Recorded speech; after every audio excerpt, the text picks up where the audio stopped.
Hey, comic book fans, welcome back to Comic Book Corner 2.0. And fans, you're back with me, Mike Spider Slayer, getting ready to do the countdown live, episode number 105. That's right, guys. It's my second attempt at doing this. For some reason, something was wrong. I'm not sure if it is corrected or not, but it doesn't look like people are receiving the live feed, so I'm not sure if it's working. But however, I'm still going to do it. If no one shows up on the viewers, that's fine. You'll get to watch this after the fact. I just don't know why it's not showing up on the subscription box for people to watch this. So we'll see if people pop on or not, but I don't know. We'll see. Anyway, all right. So next week, I'll have my first co-host on here, guys. It will be, his name is Nick Lenz. He's been a long-time watcher of my channel. He does his own videos. He also been a long-time fan of Comic Frontline, which is my group channel. And he's going to come on this show next week with me and co-host, which I think will be a lot of fun. And we're going to talk about, obviously the comics that are on my countdown. And I'm going to see, what his opinions are on those comic books. So I think it's going to be a fun time. I think you guys will really enjoy it. And it's something new to throw into the countdown. Like I said, I'm going to have these co-hosts every once in a while, shake up the show every once in a while. So we'll see what happens. All right. So this week we have 13 comics to talk about all together. And a lot of them are Marvel. We got a few DC, a couple independents in there as well. So yeah, so let's just get started with it. Like I said, it shows no viewers right now, but when I look into things, it just doesn't show that anything is showing up in the subscriptions box. And I'm going to check this real quick and see if it shows up also here. Because if it doesn't show up as I'm doing a live show, then how? Okay, so it is showing up over here. So guess nobody just wants to watch live right now, and that's fine, because you know what? People have lives, and I'm the only guy that doesn't have a life that's sitting at home right now talking about comic books. So with that being said, let's get down to these comic books. All right, so here we go. First things first, we're going to talk about number 13 book, and our number 13 book is MODOK Assassin, issue number 2. That's right, guys. This book right here is definitely not my favorite book. It's just rough. The artwork is okay inside of it. It's got good colors. I think what kind of saves the book is honestly the covers. The colors in here. It's pretty good. Shows some good detail, but the overall plot line of this story is weak. I mean, it is weak. It's just all you see in this actual issue is that Angela falls. She falls to into Killville, where MODOK is at, and she blames MODOK the entire issue, saying, "Oh, I got to kill you. I got to kill you." And then the first thing that's in MODOK's mind is he's sitting there going, "I gotta kill her, but I love her." And it was just like the whole issue was that, and the whole issue was like, "I know you don't believe me, but I didn't kill you." It was just so weak. And then the subplot in this whole thing is that the Assassins Guild is going to go eventually after MODOK because he killed Bullseye, which is one of their assassins. And it looks like Kingpin and a whole bunch of other people are setting up to get a bunch of, I guess, different Marvel Universe characters to go after him. Angela comes to a realization at the end what happens is that, oh yeah, MODOK didn't kill me. It was so weak. It was such a weak issue. I couldn't take it. The only thing that saved me for buying the next issue was this last page, because it looks like these are all the people that are going to go after MODOK at the end of it. So yeah, it's weak. I give it probably a 2.5 out of 5 stars. Definitely don't recommend this book, especially if there's other books out there. I mean, there's just way too many books, and to go out there and spend your money on this, I don't think it's worth it. I buy like anywhere from like 13 to 15 to 17 books a week. So that's just me though. But if you're on a tight budget, definitely definitely do not get this. So 2.5 out of 5 stars. All right. So next, number 12 this week goes to E for Extinction, issue number 1. Now I got the action figure variant because, as you can see behind me, I plan on collecting all of these action figure variants, and I'm happy I got this one because the cover was god awful on this first on this issue here, and the artwork for me just did not hit it at home. Like, I get that the X-Men are older here, but they just look horrible. I mean, oh my gosh, you get to see a picture of like Emma Frost in here in like, look at this, look at these like wrinkles and all these guys, and it was just rough. And then look at like Cyclops and Emma Frost in there. It's just like, oh my god, they're like the secondary, they're like the old X-Men right now. And it was just an issue where I was like, wow, this is rough too. But Professor Xavier is the one that winds up killing himself in here. It looks like he's in Cerebro, and he blows himself up, and it like makes this big bloppy X mark on the wall, and I was just like, oh man, that's nasty. So so we get to see some of these guys drinking and some of the other X-Men being captured in this issue, and I was kind of like in and out of consciousness when I was reading this one, because I was just like, wow, this is boring. And it's just like, I guess some of the X-Men don't have their powers, and we get to see Beast. He's sitting there, I guess, fertilizing regular humans to have them have the X gene. It was just a weird issue. Another thing had to do with Jean Grey. She was being trapped in like this egg, and eventually she's going to pop out of this egg, and Magneto needs, I guess, telepaths in order to release her. So it was just one of those weird issues where I was like, wow, this is rough. And then at the end of it, you get to see Beast come to himself here in this issue. He comes face to face with himself as he was a human. So I don't know. This was like another one of those rough issues where I was like, okay, this is not blowing my socks off. I'm glad I gave it a try. I might continue reading it to see where this story goes. But same with this one, I got to give this one a 2.75. There seems to be a story here, where for MODOK, there's not much of one. So again, I'm going to give this one a 2.75 out of 5 stars. All right, so that was number 12. So looks like I have one lonely viewer here. So I'm going to see if I can get any comments out of this. I doubt it. Let me see the page refresh.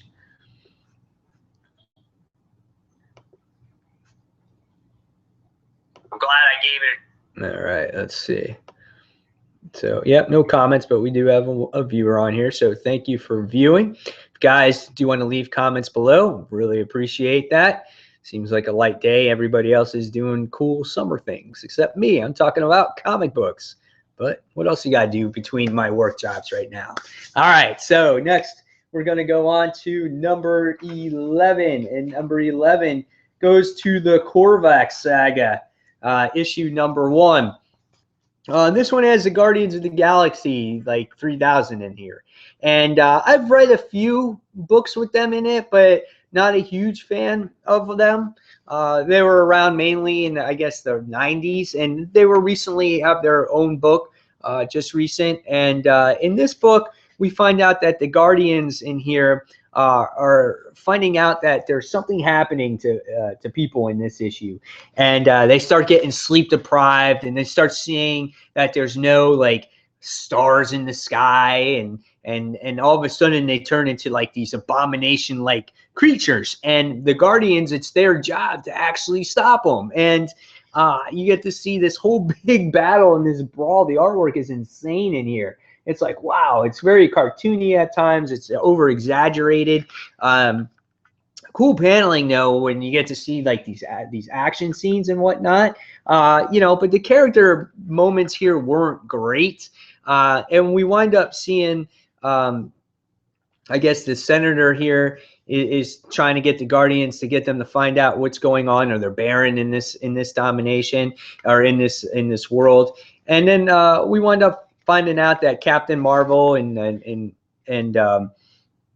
I think it's Wonder Man is in here, and we find out that the wife winds up going to the window at the end, and she's just like, "Oh, there's no stars in the sky." So I was like, "Oh, okay. So what's happening?" So now it looks like she's going through the whole situation also, with her going to change into this abominational thing. I was like, okay, this is same thing. Another one of those books where I was like, oh, this is cool, but there's just nothing here that's really driving me to like it. And I think when it comes down to these Secret War books, when you get to these second tier books, you got to sit there and say, you know what?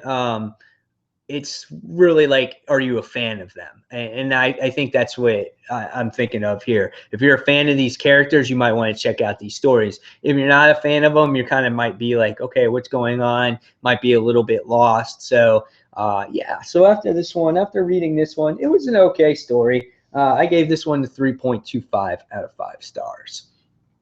All right, so next we're going to go on to number 10. And number 10 is going to go on to Superman, issue number 41. That's right, guys. Superman, the Truth storyline has been a solid storyline. And I think all the stories have been pretty good. You know, makes Superman relatable, where I hear a lot of people are saying, you know, oh, I can relate to Superman. He's more of a human being. He has to watch out for himself. He has to take care of himself, where he hasn't really done that before. And in this issue, this particular part of the Truth storyline takes place before he loses his powers. And you get to see really, you know, at the end of issue 40, you got to see these gang members with these secret weapons shooting at Clark. And in this issue, you kind of get to see where those weapons came from. So that's what happens here. And when it comes to the Superman part of it, I was like, it's okay, but it wasn't great. I thought the other the Truth storyline was really much better. And in the beginning, you get to see this. You know, he's sitting on a plane, and it goes before everything happened, or before Truth. And John Romero's artwork is just like, it's so bad. I'm sorry. I hate saying that, because I can't draw for shit. But honestly, I'm a reader. I pay money for these comics, and it's just like, I can't stand his artwork. And the only thing I ever like it in is Kick-Ass, because that's all I know Kick-Ass to be. But his artwork is so rough. But going back to the story, we wind up seeing here in this issue, we wind up seeing that this underground weapons factory trafficking thing is going on, and Superman or Clark winds up getting this tip, and so he gets the tip, and he winds up, you know, going with Jimmy, and they're trying to find everything that's going on, and they're exploring stuff, and throughout the issue, you wind up seeing that, you know, Clark becomes Superman. He goes into the factory. He starts destroying stuff. And, you know, he goes against all of a sudden this big, gigantic robot, and it wraps him up. And the one thing that I just don't like about this Superman series is that the way Clark lost his powers, he gets this new power. It's this solar flare. He uses it. It drains his powers for 24 hours. And he feels now that he has mastered this, so he feels that he can use it when he needs to. Any power that drains your powers, why would you want to use it? And he feels that he has to use it against a robot, out of all things. And I'm just like, why a robot? You know? It's like, come on. You're Superman. You don't need a freaking last resort solar flare to destroy the freaking robot. That's so lame, you know? So I was so frustrated by that. And then we find out who's behind the whole weapons trafficking thing.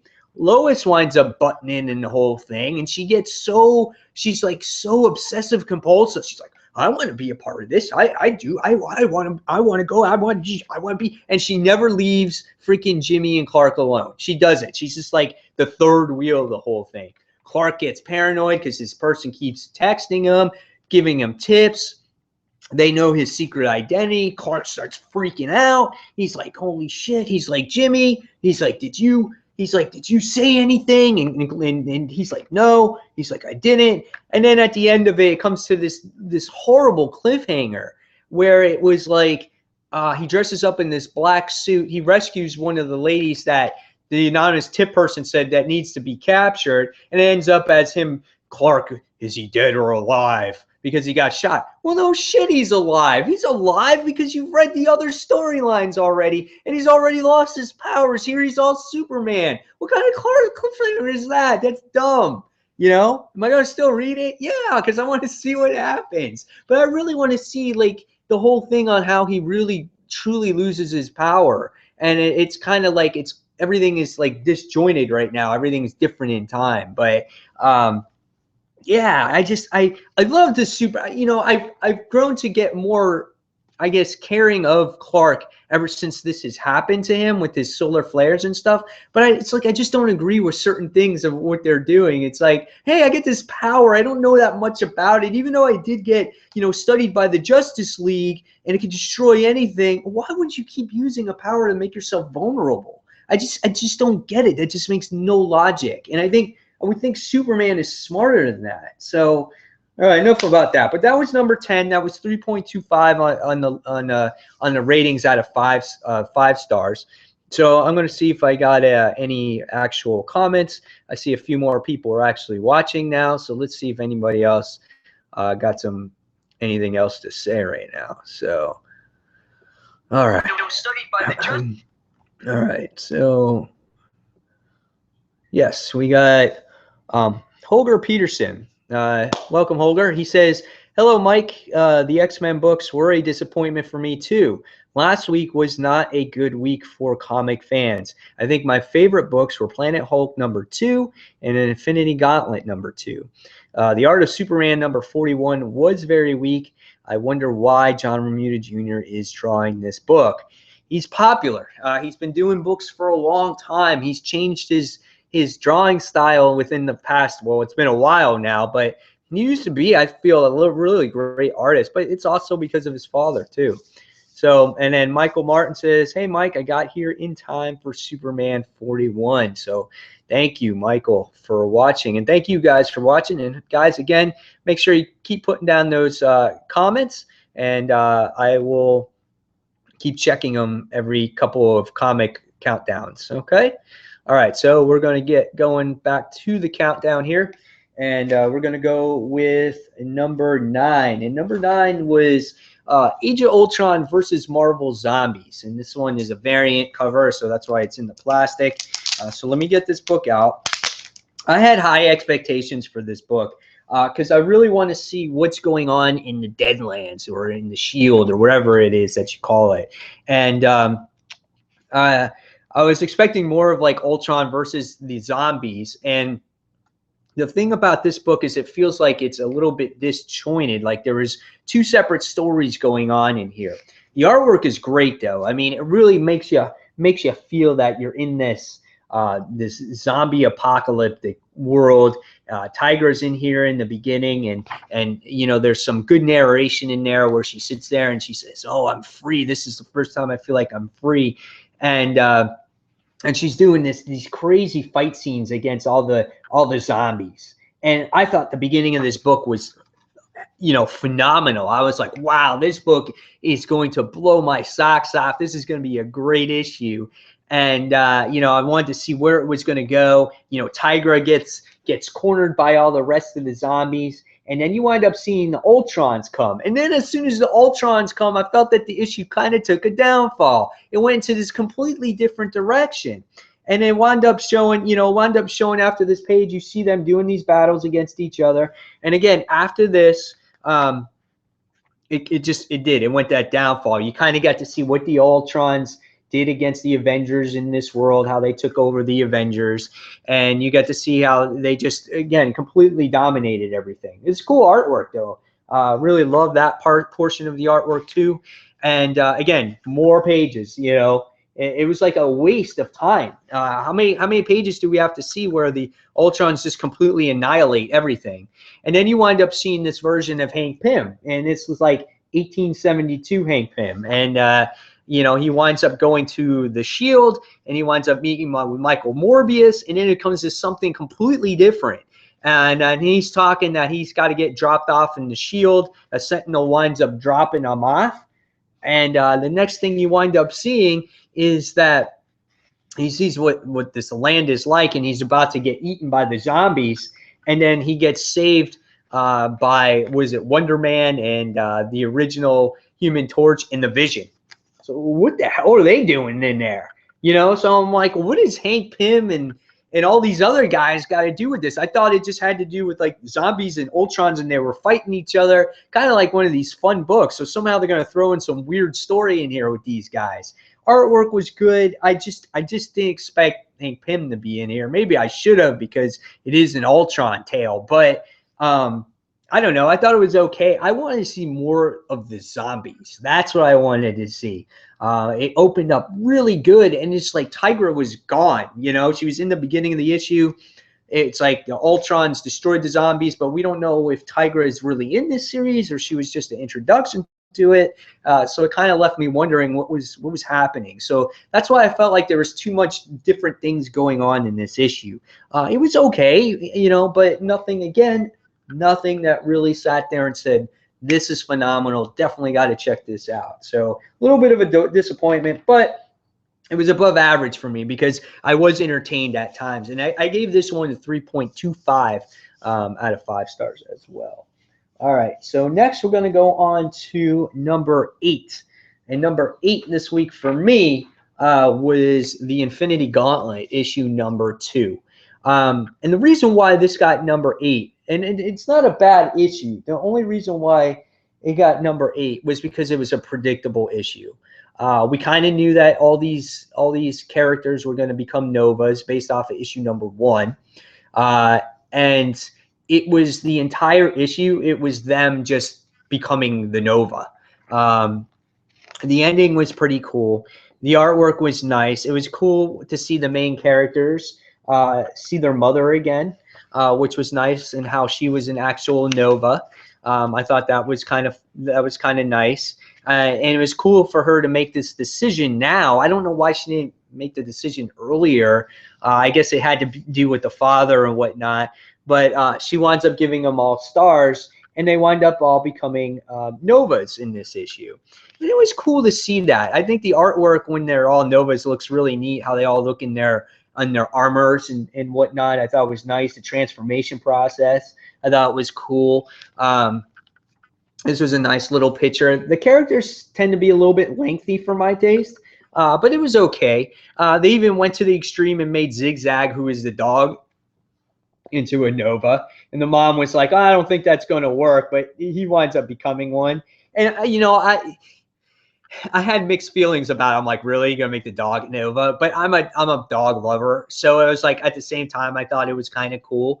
But they spend most of this issue just, it felt more like a filler. It was just like, okay, we're all becoming Novas. What are we going to do? Okay, let's time to, we're going to get the quick training process. So we're going to learn how to fly. And, it was fun. It was an okay issue. They get attacked by more bugs. You get to see that in this issue as well. And they destroy all the bugs. So that was interesting. And really what I wanted in this issue, I wanted Thanos. That's what I wanted. And you finally get him at the very end. And they talk about the stones. They talk about the gauntlet and what it is and how it protects them. Peter and Gamora make their appearance here. They look pretty nice, and they're looking for a stone as well. And you wind up seeing Thanos is time traveling, and he winds up trying to change time to do something different so he can get the gauntlet so he doesn't get destroyed. So I thought that was pretty neat too. So the ending was cool. I really like the ending, and I like seeing him kind of take a new strategy and seeing what's going to happen in the future here. So how he can change things. So I liked it. I thought it was a solid issue, but it was also very predictable at the same time. So after reading that one, I gave Infinity Gauntlet Secret Wars issue number 2. I gave this one a 3.5 out of 5 stars. I think this series overall is worth reading. I think there's going to be a payoff in this actual one. All right, so let's check on the comments and see if I got any more comments on here. So let's refresh this. Just give me 1 second, guys, while the page actually loads. So all right, after if you reading hear that my one, video I here. gave Infinity Gauntlet. All right, so put that down. All right, so I got one other comment by Michael Martin, and he says, Nova Dog, who wants one? You know what? I think I would want a Nova Dog. Wouldn't that be awesome? Thing kind of flying around, and you know, he could take you into space and do all that kinds of cool stuff like that. I don't know. I think it's kind of cool. All right, so we're gonna move on now. We're gonna go on to number 7, and number 7 this week for me was X-Men issue 1. Or X-Men 92 issue number 1, the Secret Wars tie-in. Cool cover here, based off of I'm on Comics Amino, and I do a cover of the week each week. This was the number 1 comic cover of the week, so a lot of you guys like this cover. I thought this was an okay book. One of the things that it did for me was, yes, it did bring back that X-Men 92 feel for me, because I actually, watched that cartoon when I was a kid, when it was actually on air on Fox, and this just brought out just that complete nostalgia for me. And the characters were drawn cartoony like that. The colors were all cartoony like that. I just love the way this book looked. I thought it was fun. Rogue was in the jacket, with the big hair. And, I'm not a huge fan of Jubilee, but she wore the freaking raincoat with the boots. And you got classic Wolverine, who's just like, hey, bub. I really enjoyed that. And I thought it stayed true to its, to its cartoon form. Jean Grey, looked like she did in the show. So everybody was there. I love the detail here, too, when the X-Men were going after the Sentinels, or actually Wolverine was destroying a Sentinel. So I thought it was really well done.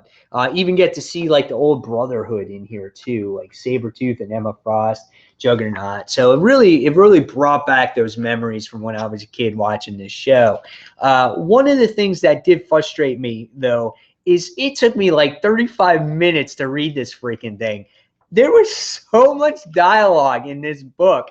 I mean, they just kept on talking and talking and talking. It was like so much unnecessary dialogue. I'm like, what the hell are you guys talking about so long? And basically what it was this, it's all about the Shadow King. And we get to see that our heroes in this issue wind up going to this school, and they wind up finding out that there's a whole bunch of people that were mutants, and they were evil, and they're getting reformed, and there's different stages. And the dialogue just keeps going and going and going. And there's all these different stages. And what happens through here, it's the Shadow King that's possessing all of these mutants. And the funny thing is at the end of this issue, where you wind up seeing Professor Xavier, he winds up going into Cerebro, and the Shadow King like corrupts his mind, so he's like a vegetable. And then when the crazy old experiment person, this person here, sits there and says, hey, let's go into our secret chamber. You guys want to witness stage 4 yourselves? Everyone's like, yeah, okay, why not? There was some reserve in there at first. But they wind up sitting down, and they wind up getting suckered into getting their minds getting changed. And that's how it ends. And I'm just like, oh my God, that's so funny how they just fell for the whole thing. It's a fun read. It reminds you of that show, but at the same time, I was exhausted after reading it. I'm like, oh my God, these people just don't shut up. But it was a good comic book. I definitely recommend this one. I know this one is read digitally. It comes out digital as well in parts, but I'm just buying it in issue form. So it was okay. I think if they shortened up the dialogue a little bit and not just do so much unnecessary dialogue, it would have been a lot better. But it is a solid book. And after reading it, I gave it a 3.75 out of 5 stars. All right, so next one we're going to talk about is number 6. And number 6 for me this week was Green Lantern in the Lost Army, issue number 1. Not a huge fan of Robert Vendetti's run right now. And I'm looking for a solid Green Lantern story. And I know this one is a mini series, and this has to do with John Stewart. This book is written, I'm trying to see who this book was written by. Was it written by Colin Bunn? I think it was written by Colin Bunn, and he writes Sinestro right now. So I think this is going to be a solid book. Let me make sure. Yeah, it was Colin Bunn, and the artwork is done by Jesus Saez.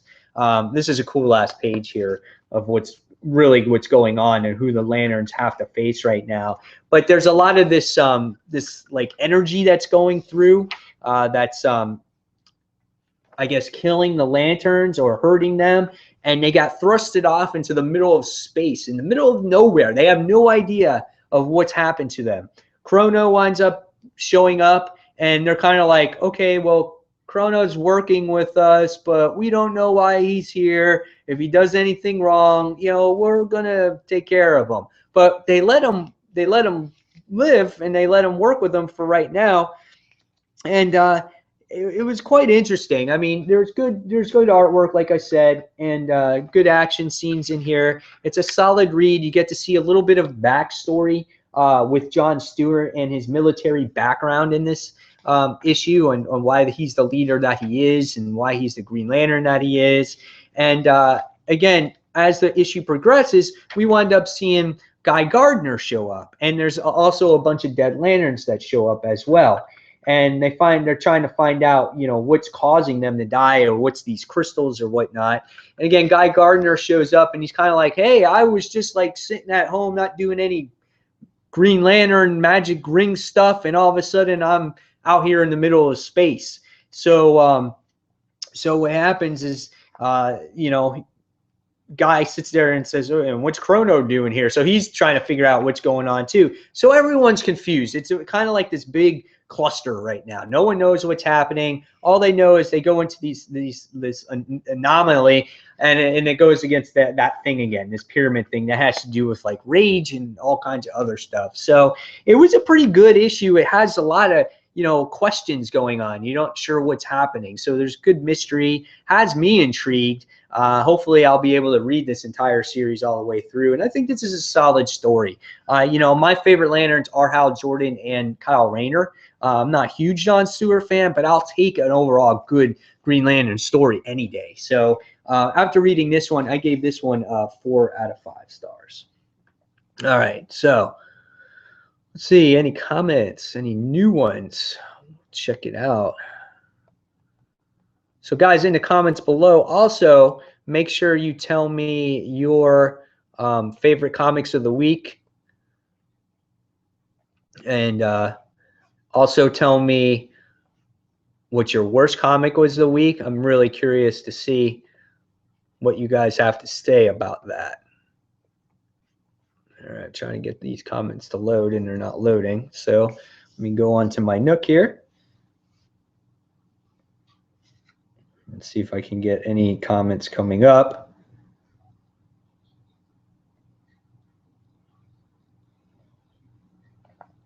Just give me 1 second. I'm sorry. All right. So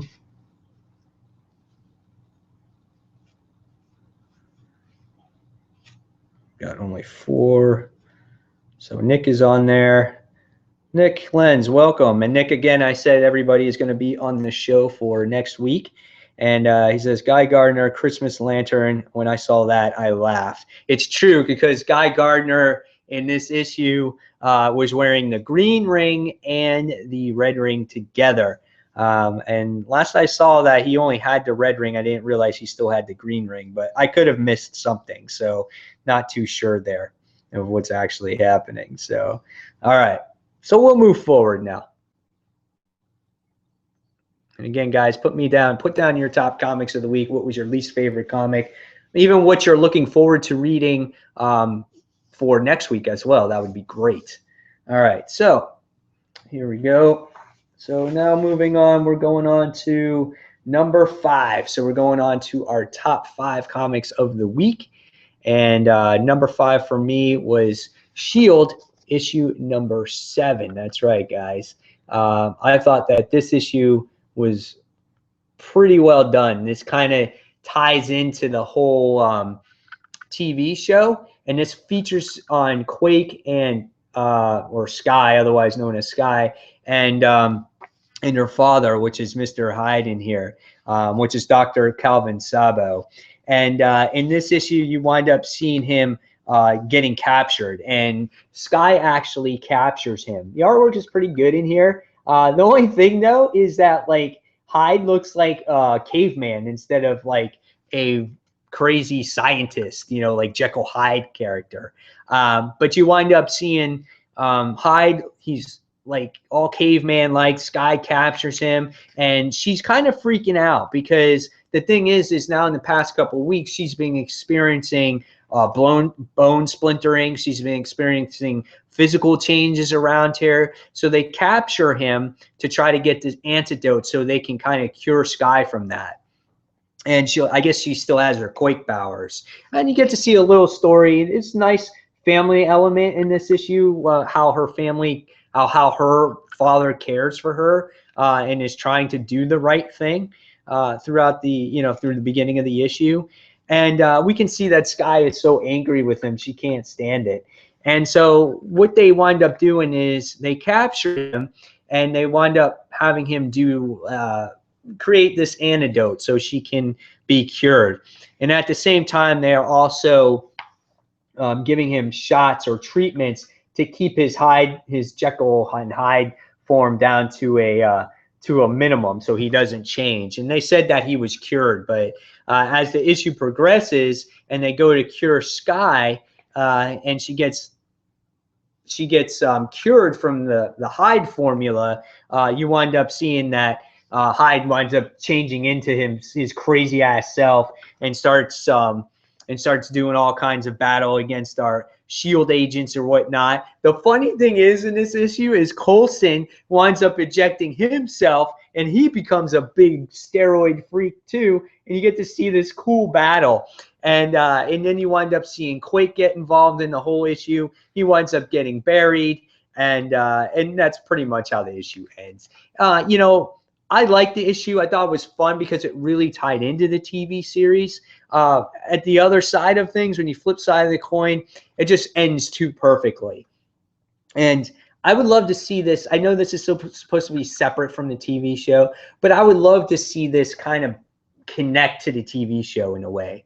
I know a lot of us TV fans or comic fans might watch S.H.I.E.L.D. and it'd be cool to see a S.H.I.E.L.D. episode where it goes, oh, if you want to see the conclusion to this story, read issue number 8 of S.H.I.E.L.D. or something like that. So it ties into the comics and into the show. I think that would be cool to do every once in a while, and instead of doing like these one shots. And I know they want to kind of expand it throughout the Marvel universe, but again, the Marvel universe, there is no Marvel universe right now. It's Battle World, so Secret Wars. So I would kind of like to see that. I don't know what you guys think about that, but it'd be cool to see a comic come off of the TV show and continue off of the TV show. So that'd be pretty neat. But this was a fun issue, a good one shot. You don't have to buy S.H.I.E.L.D. every month. It's that type of comic book.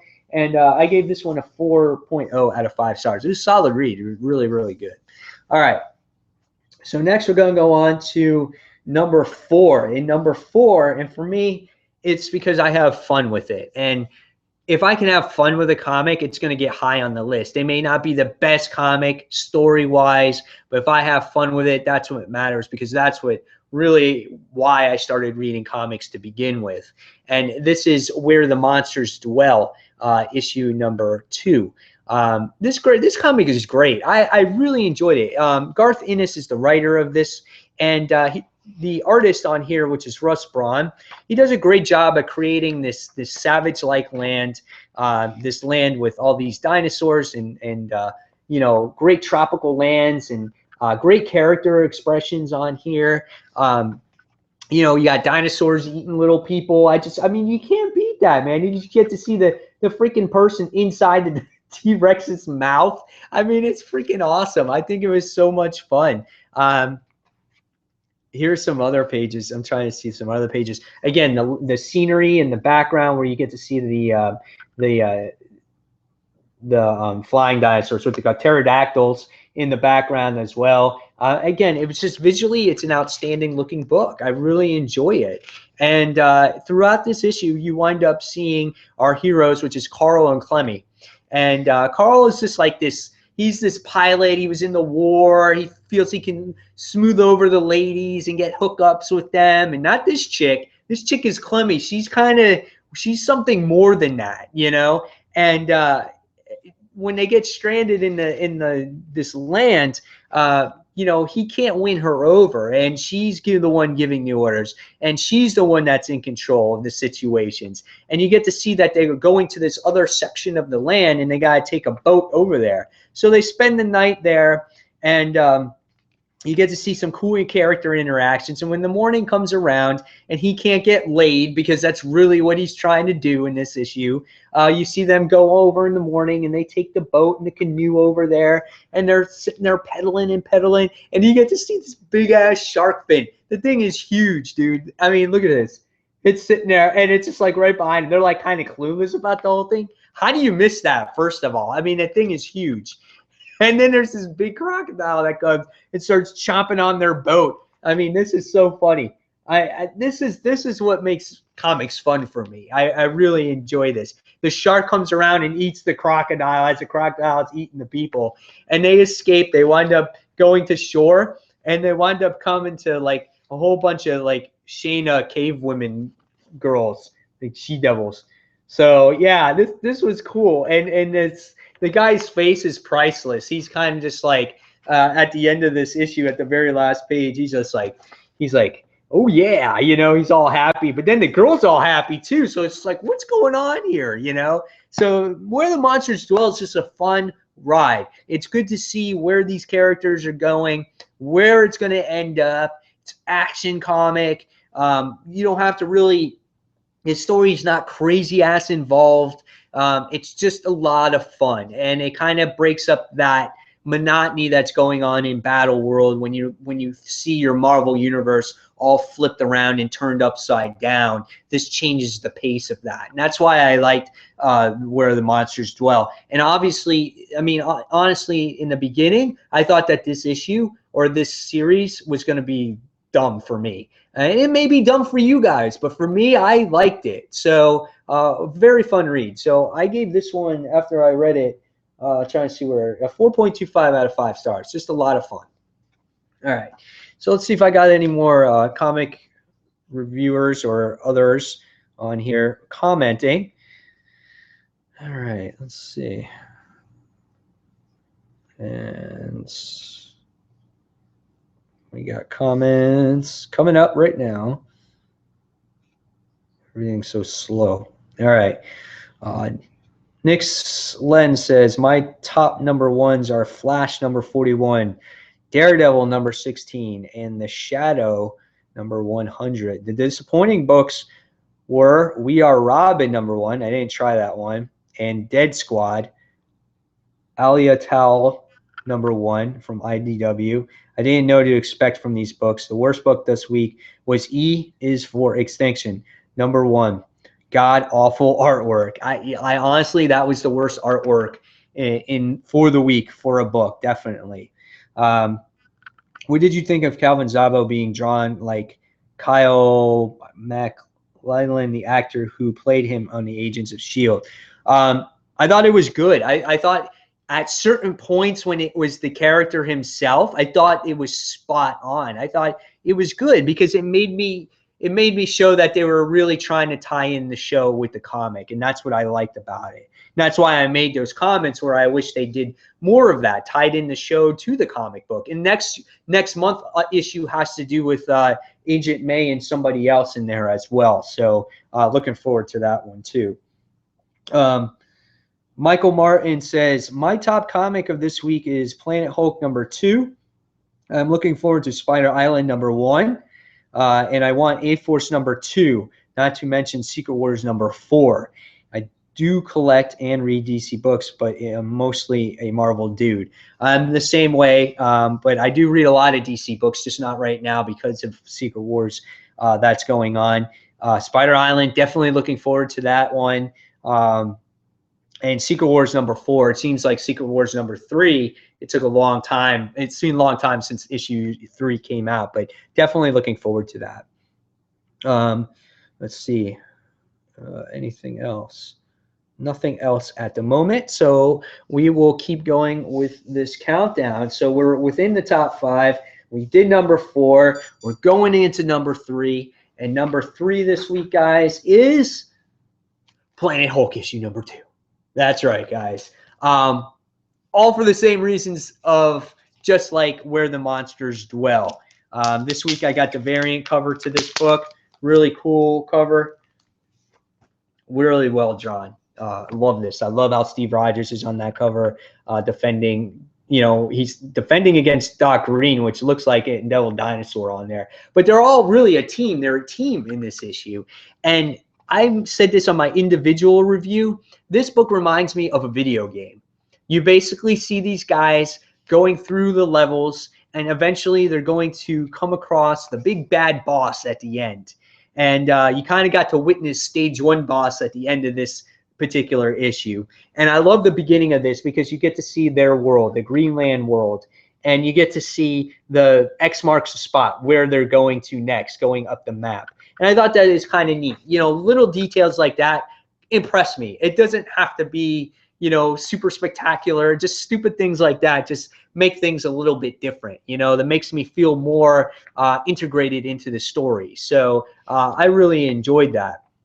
Artwork is so good in this book. Who's the artist in this book? I forgot again. Mark Lamming. The artwork is great. It fits the colors. It fits where they're at. All the coloring is in here is good. The detail, the artwork. Love Devil Dinosaur. Love how he's just curled up like a dog. And it just Cap is just sitting in there in between them. He's got the shield with him. Doc Green, he winds up becoming an ally through here, not an enemy. Finds out that they have to defeat the Red King Hulk or something like that. And they just wind up teaming up, and they have to go to I think it's the Mudlands in order to get there, or Mud Kingdom. And it was good to see these two interact. Cool thing about this is the flashbacks in this book.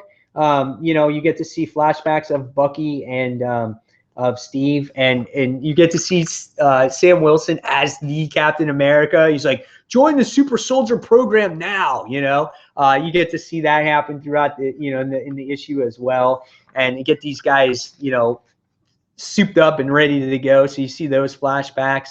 And good character interactions between Doc and Steve, because he's like, well, when you save the kingdom or when you get Bucky back, he's like, what are you going to do with your found freedom? And the first thing that Steve goes, he's like, I'm going to go after Doc. He's going to go Dr. Doom. And I thought that was really cool because he's just not satisfied with it. And as the issue progresses in here, you wind up seeing going against some more gamma-radiated creatures. And they're constantly doing battles against these creatures. And it was cool because Devil Dinosaur is like risking his life for Steve Rogers in here. And you can see how close they are because he's constantly asking, where's Devil? He's like, where's Devil? Where's Devil? And they get thrusted into a waterfall, and he's like, where's Devil? Devil? He's always screaming for me. And this is awesome. They just fall off this waterfall, and it was just like, oh man, that's so cool. It's like so suspenseful. And they fall into the waterfall, and it's like boosh, boss level. They come across some crazy swamp-like creature, abomination-like freak, and I was just like, wow, how are they going to deal with this? So it was a really cool ending. I enjoy this series so much. It's such a fun ride, and it's just like it's the same thing as Where the Monsters Dwell, except it's on steroids. It's gamma radiated. It's just a little bit better. I just like it. I like the characters in it. So after reading this one, I give this one a 4.5 out of 5 stars. Some people might not be on board with something like this. This might be your cup of tea. You're looking for a more involved story than just, hey, I'm going to battle monsters. But for others, again, if you want to break that monotony of super intense storytelling, especially what's going on with Secret Wars, this is the book that could be for you. It may be your top pick of the week. All right, so we're going to go on to a couple. We'll see if we got any more comments here, and then we'll go on to the top 2 picks, and then we'll take final comments. All right, so let's see. So I got a few more, and I got top books from Nick Lenz. It looks like from Marvel and DC are. Let's see. From Marvel and DC are Howard the Duck #4, Ant-Man, Larger Than Life #1, S.H.I.E.L.D. #7, MODOK, Assassin #2, Where Monsters Dwell #2, Infinity Gauntlet Volume 2 #2, Korvac Saga #1, Punisher Volume 9 #19, Black Widow Volume 5 #19, Loki Agent of Asgard #1, Deathstroke #7, Aquaman #41, Green Lantern, The Lost Army #1, Gotham by Midnight #6, and #41 Grayson, #9 Superman #41. Despite the bad artwork, I went off on Superman before. Let's see. Other great books I read are from indie comics are Teenage Mutant Ninja Turtles, Mutant Animals #4, Transformers, Windblade Volume 2 #1, Transformers More Than Meets the Eye #42, Tomb Raider #17, Captain Midnight #24, The Little Mermaid #5, Oz Reign of the Witch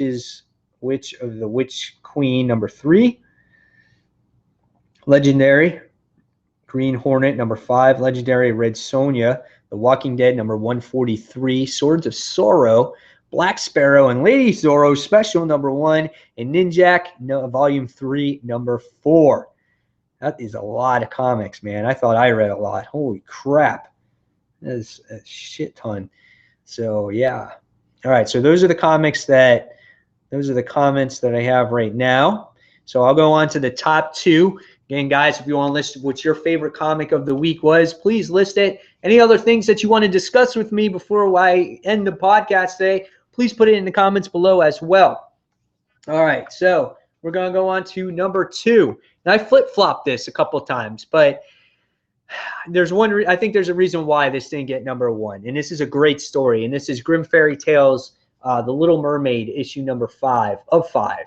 Part of the reason why is this should be an ongoing series. And it leaves it open for this to be an ongoing series. But everything just wraps up so quickly. Erica, who is the main character in here, she is the Little Mermaid. She's been captured. She's been experimenting on. And this is written by Meredith Finch. So this is the same writer that does the Wonder Woman series. And the artwork is done by Miguel Mendonica.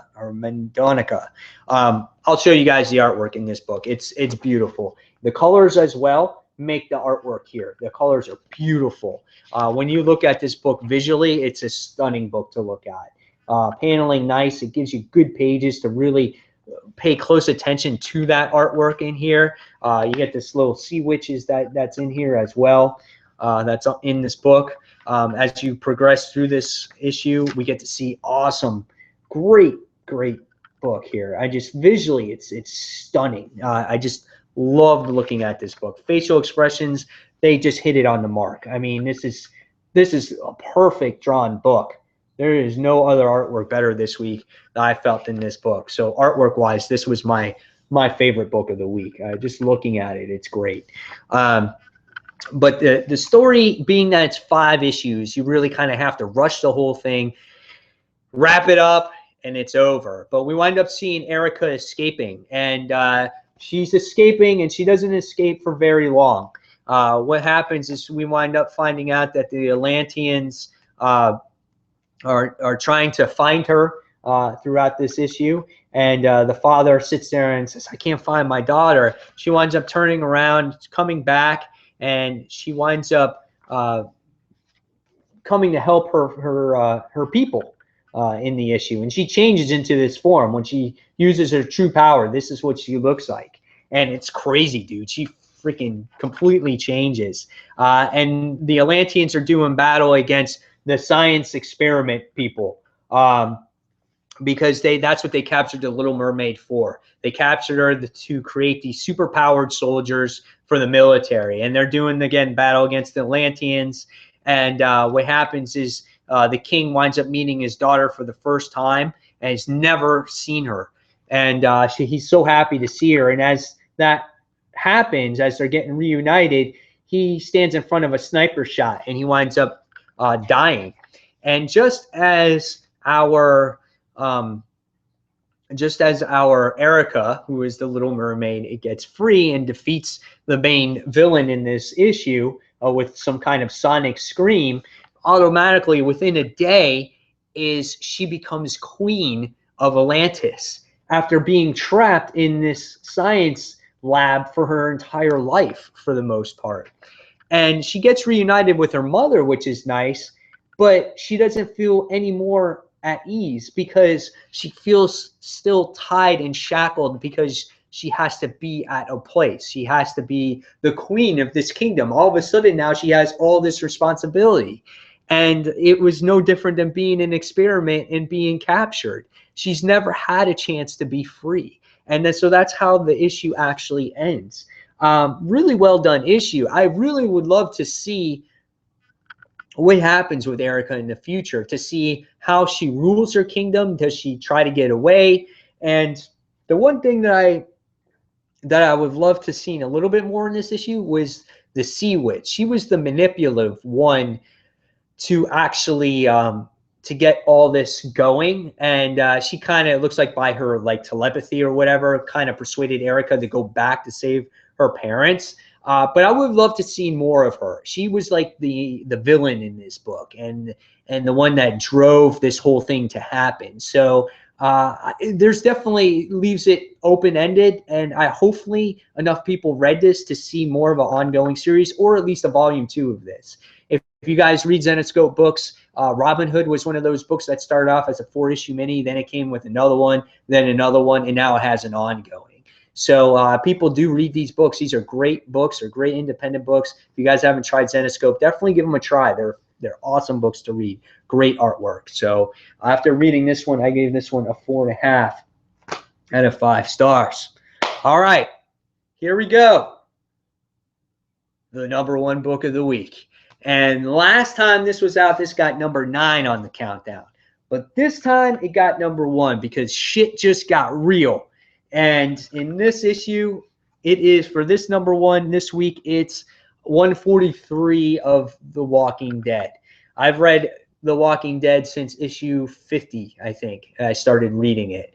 Before all the craze got going with the TV show and the spin-off and everyone started reading it, I started it with around issue 50. Actually, I started with #1 with the trades, but then I got hopped on issue 50. And this book was really well done. This was a fun book to read. It's such great story. It's so interesting to me on how Robert Kirkman can continue a story, just continue and continue and keep going. In this issue, we wind up seeing Alpha. And if you guys read The Walking Dead, Alpha is the leader of these Whisperers. And she winds up making her appearance in Alexandria. And they have this fair that's going on right now. And the fair is taking place, I think, outside of the walls. So kind of anybody, I think, can see it. I don't know. She kind of makes this excuse. She's like, oh, I've been around. I've been here and there. I've been new. And Alpha is this girl right here. And she's the leader of this Whisperer group. If you're not familiar with the Whisperers wear the zombies' flesh on their face. And they whisper and they're like, oh, I got you. I'm going to kill you. And so they integrate themselves with the zombies.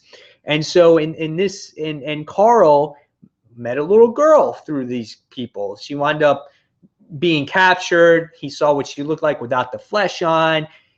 She kind of accepts him the way he looks with his whole eyeball blown off.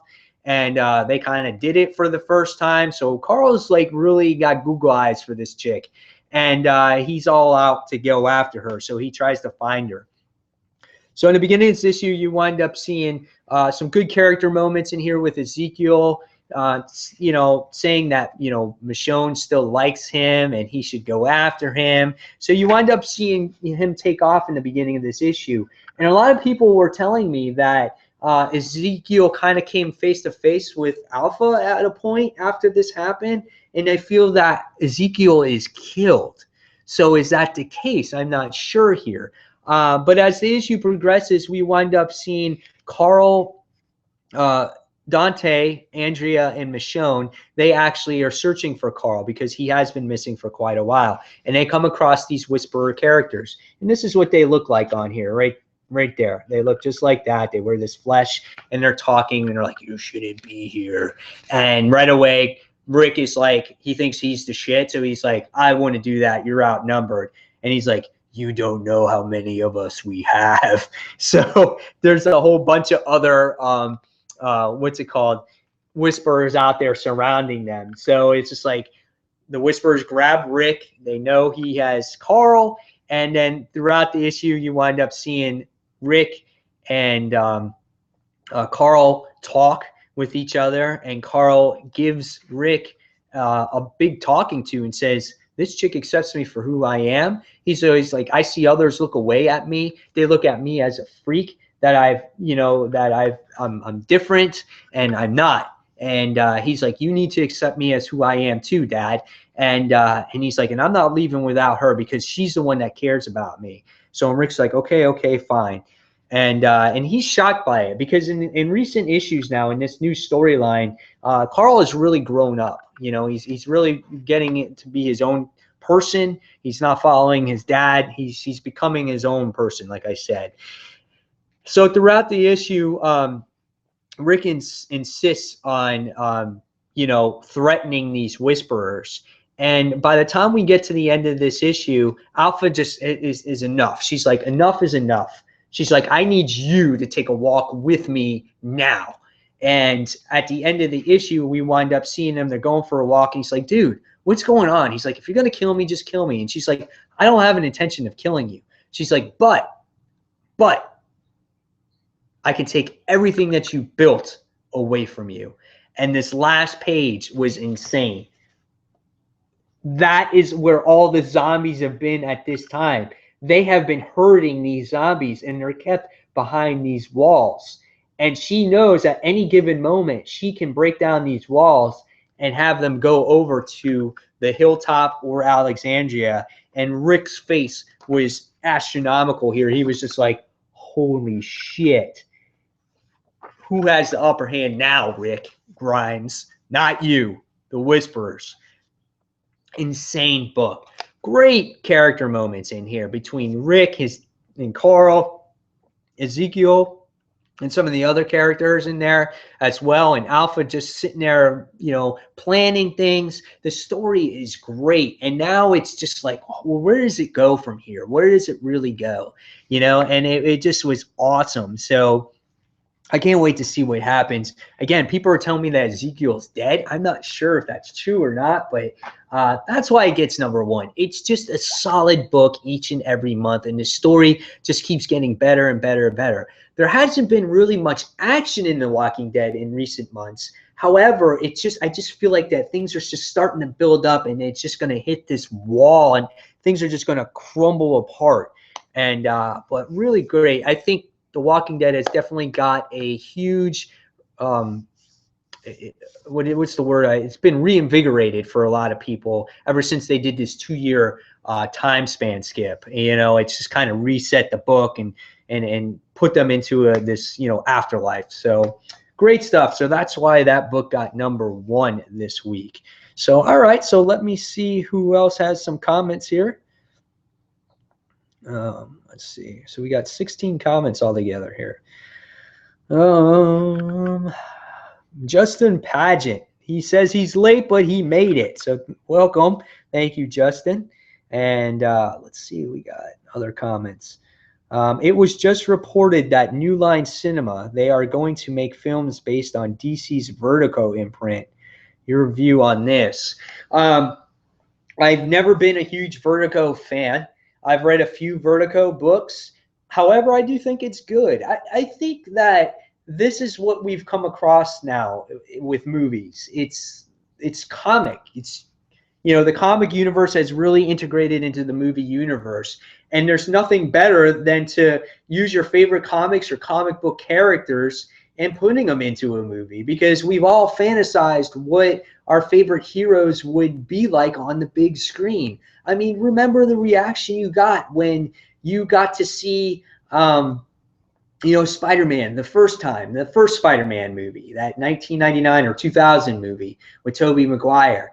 The first time you ever saw that, what were you like? What was your reaction? You had no expectations. You were just like, dude, it's Spider-Man. And when you saw that movie, it was like, holy shit, that is my favorite character alive. I mean, that was my movie there, you know? Same with the X-Men. You know, we saw X-Men for the first time, and you know, and Fantastic Four in those movies. And it's just like, yeah, Marvel was trying to do anything to get their product out there because they were trying to recover from bankruptcy.